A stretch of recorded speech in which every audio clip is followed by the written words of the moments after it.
కొండ మీద స్వామి ఉన్నాడు, కొండకెత్తుకు వచ్చి ఆయన ఎమ్మెల్యేగా ఒక అబద్ధాన్ని పదే పదే ప్రచారం చేసి నిజం చేయాలనుకుంటున్నారు మా వాళ్ళు అని చెప్పాడు ఆయన. అంతే కదా, స్వామి అబద్ధం చెప్పనివాడు. ఆయన చెప్పాలనుకున్నా గానీ తిరుపతి ఎమ్మెల్యే గారు, తిరుపతిలో ప్రాతినిధ్యం వహించేటువంటి ఎమ్మెల్యే గారు స్వయాన లడ్డూలో కల్తీ జరగలేదనేటువంటి మాట చెప్పాడు. ఇంతకంటే పెద్ద ఉదాహరణ ఏం కావాలి? స్వామివారు ఆయన ప్రసాదం కల్తీ అయితే ఆ కల్తీ జరిగిందని చెప్పినటువంటి వారికి వేసే శిక్షకు ఆలస్యం అవ్వచ్చు తప్ప కల్తీ జరగలేదు, నా భక్తుడు మనోభావాలను నేనే రక్షిస్తానని చెప్పడానికి తిరుపతి ఎమ్మెల్యే గారు చెప్పిందే సాక్ష్యం. అంతకు ముందు రోజు పవన్ కళ్యాణ్ గారు చెప్పారు, ఏ ముఖ్యమంత్రి అయినా వెళ్ళి దగ్గరుండి లడ్డులో అది కలపమని చెప్తాడని నేను అన్నానా అని.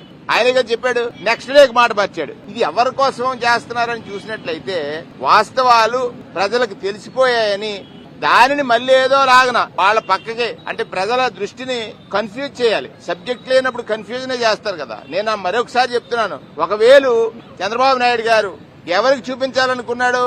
జగన్మోహన్ రెడ్డి గారు తప్పు చేశారని చూపించాలనుకున్నాడు. కానీ ఆ చూపుడు వేలు ఎక్కడికి వెళ్ళింది? స్వామివారి ప్రసాదం మీద తప్పు జరిగిందని చెప్తున్నాడు. స్వామివారు 4 ఏళ్లు ఆయనకు చూపిస్తున్నాడు, నువ్వు చేసేది ప్రతి తప్పే, నువ్వు 18లో ఏం చేసావు, 13లో ఏం చేసావు, 16లో ఏం చేసావు, ఏదైతే ఇప్పుడు నిబంధనలు ఉన్నాయో అది యాడెడ్ ఫ్లేవర్స్ ఎప్పుడు కలిపారు, ప్రతిదీ కూడా సీరియల్ వచ్చింది.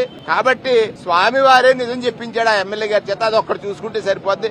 ఆయన ప్రభుత్వంలో జరుగుతున్న ఘోర అపచారాలకి వాళ్ళ శాసనసభ్యులే ప్రచారాలు చేస్తున్నారా, అది చూసుకుంటే సరిపోద్ది.